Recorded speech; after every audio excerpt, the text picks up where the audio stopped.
Hi, it's Hartsock, Chief Market Strategist for ACI Wealth Advisors and Process Portfolios.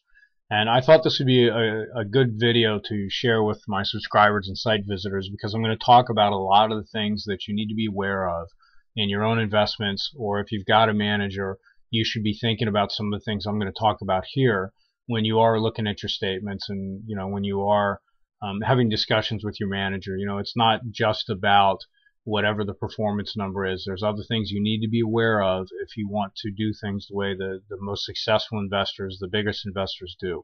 So you're going to pick up a lot of that over the course of this video. For those of you that don't really know who I am, you can stop by my site, hartsock.com. It's spelled just like you see here. And there's an about page there with a little bit of biographical information on me, a little background. And then there's also a very short video, like 2 or 3 minutes, that's probably useful for you to see if you're interested. I'm basically a nationally cited investment educator and financial educator and investment expert, and I run a series of portfolios for ACI Wealth Advisors and Process Portfolios, and I stick a couple of them up here that maybe make a little more sense to people as illustrations of the things you need to be thinking about and how to consider performance and things like that, all the things you need to do to be a better investor. So let's move on in. Core equity is our largest portfolio by assets, and it's an all-stock portfolio. It's kind of like, comparison would be owning the S&P 500, but it's a little bit different. The way we structure it is we're trying to put together the various components of the financial markets and broad economy, that domestic economy primarily. We don't invest much overseas for reasons I won't get into here, but I believe they're very good reasons. But what we're looking for is the greatest potential multi-year returns, and we want those to ideally be higher than just buying like the S&P, buying the market, but we also want it at lower risk. And we've got some factors that we're looking at, a margin of safety that we can get by buying them when they're undervalued relative to the rest of the market or versus their own historical valuation, and that kind of reduces the downside risk. And when we do have to pay up for these things, pay a higher valuation to get into a sector, or at least get a little bit of a sector into the portfolio, we don't really want to do that unless the earnings growth is sufficient to support that higher valuation for an extended period of time. So really what we're doing is outcome-oriented investing, meaning we don't like to buy things when we don't have a very good idea of what they're going to be worth in a couple more years, 1 year, 2 years, 3 years, and out. So you can learn more about it if you like on the site, but in the interest of time, I'm going to move ahead on, or you can just go to the contact page and send me an email. Happy to respond. What we have here is June Performance. I'm not going to spend much time on this because it's only a month, but what we've got here is the purple line is the ACI Core Equity Portfolio, and again, that's an all-stock, all-equity portfolio. The green line is the S&P 500. Again, that's essentially an all-equity portfolio, just like core equity. And then we've got this blue line here. This is an index of basically the hedge fund guys. This is a hedge fund's global multi-strategy. And then the last line here, this gold line, is basically a 60-40 blended or balanced stock and bond portfolio. That's 60% stocks, 40% bonds. And you've probably heard that this is where you need to have your money. A lot of advisors try to build portfolios that are 60-40 portfolios. So real quick review on performance. Core equity went down about 1.1%, substantially less than the S&P in June, and also a bit less than the hedge fund guys or even the balanced portfolio. So that's kind of a nice outcome. But I do want to point out that we've been about 40% cash since April, and prior to April probably a little higher than that in terms of the cash. And if we had have not been so aware of the targeted margin of safety and not been so concerned about overpaying to get into a few of the sectors, because we're missing 3 of the sectors in the portfolio that are supposed to be in there for the year, but had we just thrown all that money in, we would have seen this outcome for June, which is down less than 1/3% versus the S&P down 2%, or the core equity live portfolio down 1.1. So we're going to get there. We just need some valuations to come down a little bit, and might have that opportunity in July. End of June was pretty rough, and it looks like July has started that way. So we might be able to get the rest of the allocation in place within the next few weeks. I certainly hope the the correction gets deep. So year to date, what we've got here is the same kind of thing. Core equity is the purple line. The S&P, all stock portfolio like core equity is the green line.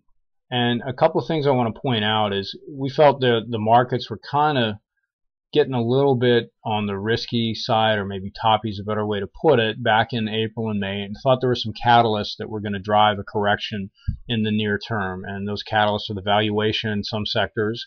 Many sectors actually are higher than they've been in a long time, and that's part of why we were also 40% cash, is we were wanting to buy those sectors at lower valuations. And also, you've got China on the horizon and Greece, and we thought that between those three catalysts, we would see a pullback, maybe 7, 8, 9, 10%, maybe 12, 13%, somewhere in there. And I'm really hoping that that's what we're going to get, because if you look at the year-to-date performance, had we been fully invested, in the core equity model from the very beginning and not worried about valuation, we'd be sitting at 765 for the year, where the S&P is 1.1. So that's very significant outperformance. Our live portfolio, it's at 0.8%. It's still reasonable performance, particularly given the risk differences between, the all stock S&P 500 and the all stock core equity. But still not where we want to be, but, decent performance. Beat the hedge fund guys, lagged the balanced stock and bond portfolio slightly, but, again, we've got to get the whole allocation built, and we're getting there. So now, this is more important for those of you that don't know how to think about risk in the market. This is more important than pure performance. And the reason for that is if you're not paying attention to your risk in your investments, then at some point your performance is probably going to go away, and it might go away in a spectacular fashion. So that's not what you want to happen. So let's get a look at some of these differences in risks. Again, QAI, that's the hedge fund guys. VBINX, this is the balanced portfolio, 60-40. SPY is just the S&P, and here we have core equity. Max drawdown is the drop from the high point to the low point that it experienced over the course of the year. And what you're seeing is core equity, is doing substantially better than the S&P, which is really a comparable portfolio. And as a matter of fact, its drawdown is actually less than the blended or balanced portfolio, or even the hedge fund guys. Now, a chunk of this is because we've got 40% cash, but not all of it.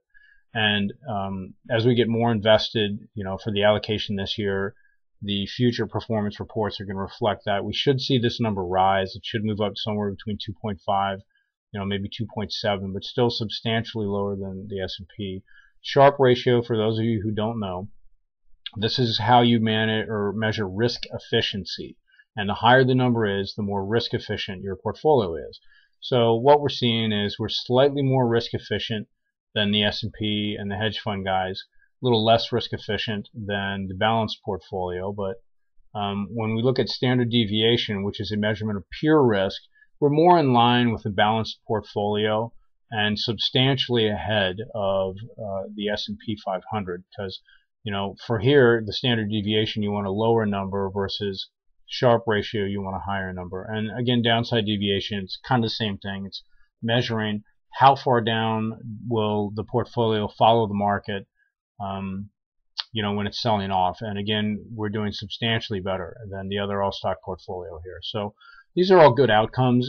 They're not the outcomes we see in the model, but again, 40% cash, we might have the correction we've been waiting for on us. And if not, we're just going to start dollar cost averaging in, because we really don't want to walk away from, this kind of performance difference out of being overly conservative. So quick strategy summary and a current forecast. We've got about 60% invested since April. It was a little lower than that prior to then. Expect the portfolio to be 90% plus invested by the end of October or before. And again, the reasons for that is you don't really want to overpay for things unless you're sure about that the valuation is going to be supported in the future, and that it's very risk efficient to do those things. The reason we're comfortable continuing to invest at this point, even though the market's beginning to get choppy and looks like we might be falling into a corrective phase, no guarantees, but it's starting to look like that, is because of the recession probability indicator. And what the recession probability indicator says or does for us is allows us to kind of get a heads up when the economy may be slipping into recession, and when the stock markets and financial markets really kind of become a little bit on the thin ice side, so to speak. So, those are periods where it's very difficult to successfully invest if you're investing when the RPI is giving a negative indication, because in order to support the stock market, you've got to have earnings. And in order to have earnings, you got to have a growing economy. So when the economy begins to move into recession, generally it's a bad time to be invested. Not always, but most of the time. So these are things you should be thinking about. They're things that the big money managers think about, the guys that control the mutual funds and the hedge funds that, move money in and out of the markets. And also, the big family offices and high net worth people. They're very aware of these things. So they're things that you need to be thinking about. And again, your manager should be thinking about. And if neither one of you are thinking about it, you need to start. Pick up some books, or maybe talk to some people about how to protect yourself from the future, because bull markets do not last forever. And other than that, here's some quick legalese. This is a consolidated report. It's net of fees. I didn't just report on the model. A lot of guys that are money managers just report on model performance, but they don't really look at consolidated account performance. The reason they do that is because, accounts might come in March or April or June, in which case it kind of screws up the performance of the model. I think it's more important for people to understand what true live results are, whether they're meeting the model, exceeding the model, or trailing the model. I just think it's important to be very transparent about what you're doing. So, that's what I've done here. And if there's any questions, please hit the contact page, send me out an email. I'll give you whatever details, even if you just need maybe a little steer, a little direction. I'm happy to do that. I try to help people whenever they come through the site, at least give them a little indication of some of the things they should be thinking about in their specific situation. And other than that, just thank you, and I'll talk to you next time.